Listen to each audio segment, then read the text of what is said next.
Okay, as promised, here's the button. Here are the pants that the button goes on.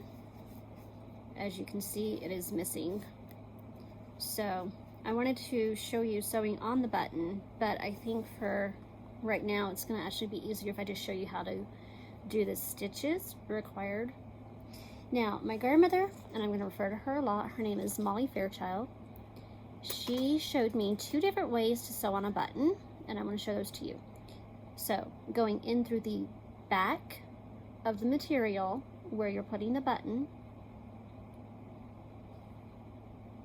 come up through one hole,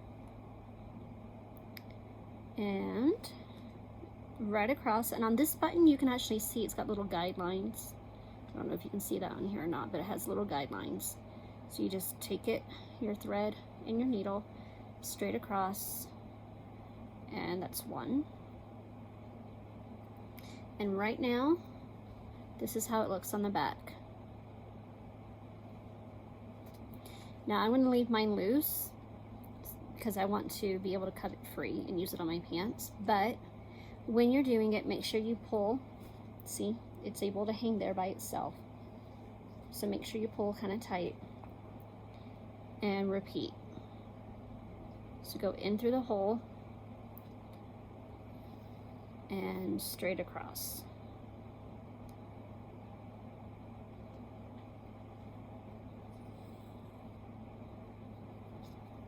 There you go, just like that. And then taking my thread, my needle, down, I find the next set of holes. I have to feel for it. This is how it looks from the back and how it looks from the front. And taking that directly across and in the hole like that, and repeating. So again, going across to that first hole on the bottom, putting my needle in and pulling through, giving it a tug, going across to the other hole on that same end or side and pulling through. This is what the back looks like. This is what the front looks like. Now, my thread kind of pulled because I'm trying to keep it loose. But when that happens, because you're not knotting the thread, you can just pull it. You can pull on it back here, like this, to make it all even, and then pull here to make it tight. When you're ready, just knot it off, and you can do that by sticking your needle back through the loop here,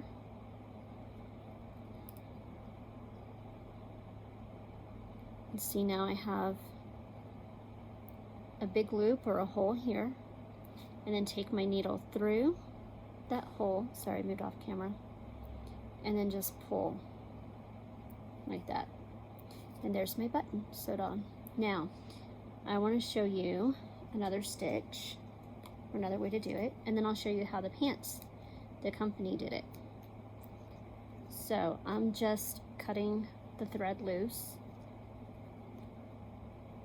and I'm pulling it free. Now, my needle's still threaded. This is a tail. I'm just tying the knot to keep it all even. Make sure it doesn't come loose while I'm sewing, because I don't want to have to repeat the sewing process unless I make a mistake and I have to go back in and pull things out. But let's hope that doesn't happen. All right, so for the second stitch, we're going to come across in an X pattern. Top to bottom, left to right, or right to left, and then bottom to top. Okay, it'll be an X, I'll show you. Going in from the back again. Usually when I'm explaining this, I have a bunch of kids sitting around me watching, and I'm actually demonstrating with them. So my explanations here might seem a little dry. When I'm with the kids, it seems to be a lot easier and more fun. All right, there's stitch 1, and I don't know if you can see that or not. Top, bottom, diagonally, straight across. Now, I could come in through the top, and I will here, but I could also come in through the bottom. So I'm just going to come up to the top because I want to make a nice pretty little X.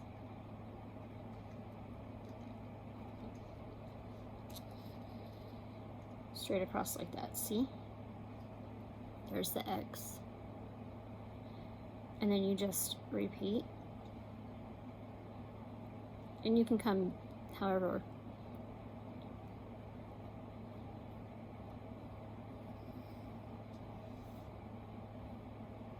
Just make sure you're getting that X.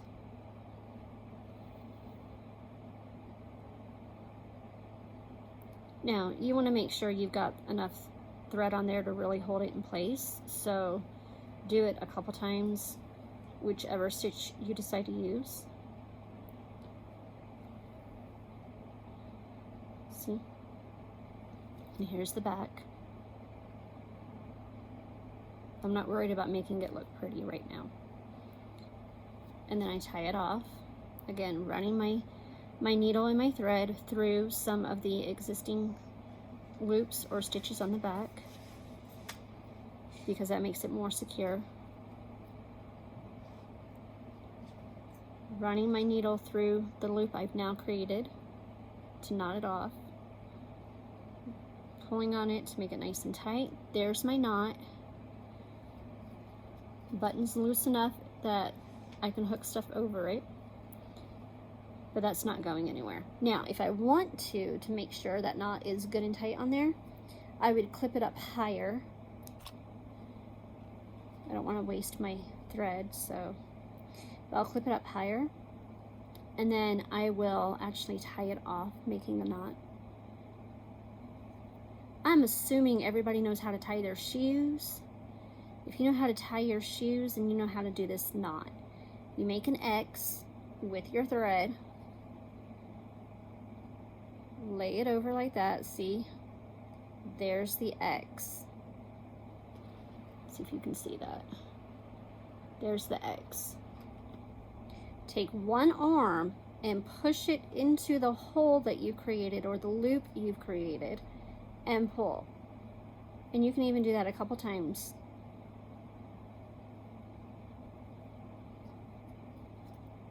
And then you just take your little tail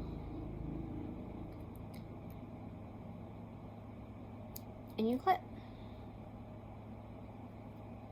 All right, now for my pants, the way that they did it, they went across and then diagonally. And that just helps it have a place to stay, and it helps it live there more securely. I think this just caught wrong in the washing machine and pulled off.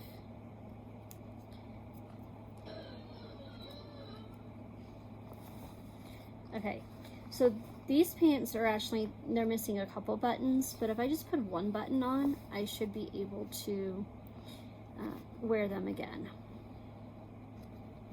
And I want to make sure that this button is the right size. And it is. It'll fit through nicely. Like that.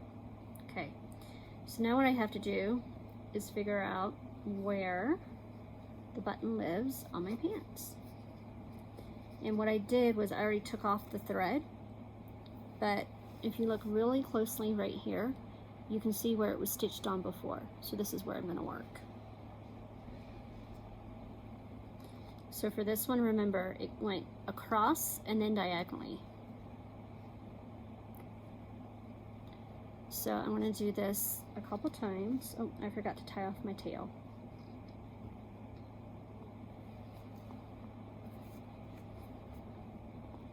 Tying off my tail first. Again, that just helps you not lose your sewing project. unless and until you have to pull out all the stitches. All right, so across first.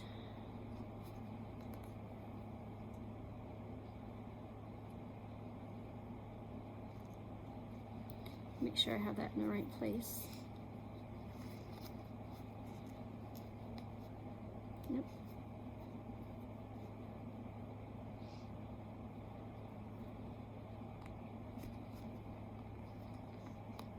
Now I'm going to try to follow where it was already stitched. It was very close together.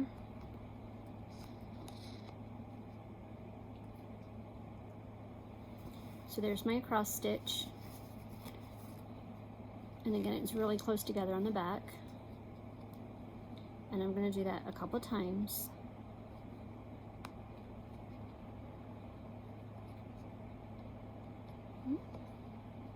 Sorry, I twisted my thread. Trying to get as close to where it was supposed to be as I can.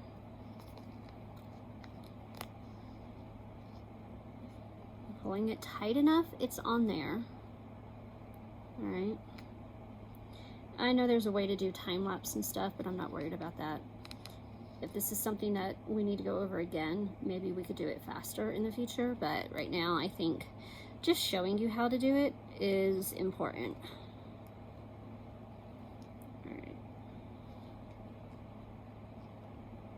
So, coming across again.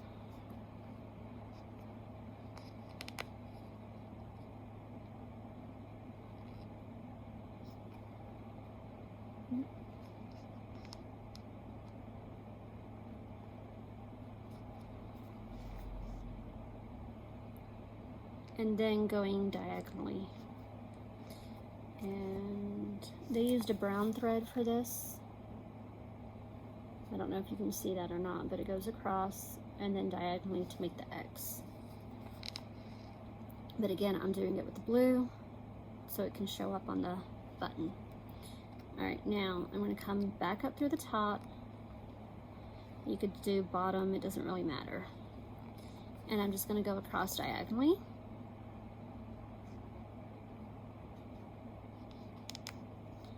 To make my X. And I'm actually going to come across,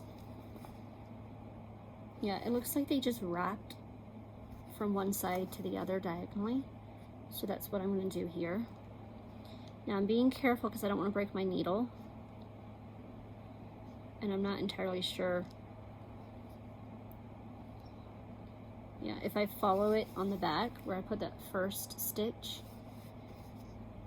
that's in the right place.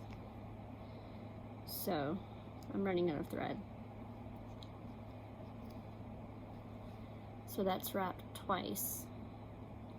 And I need to do it one more time, but I don't think the thread will let me. I'll have to re-thread my needle. So I might switch over to brown.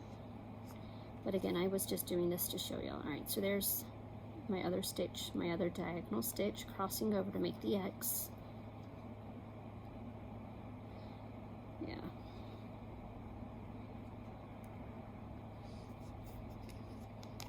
All right, and then I'm just going to tie it off. Okay, I hope that helps.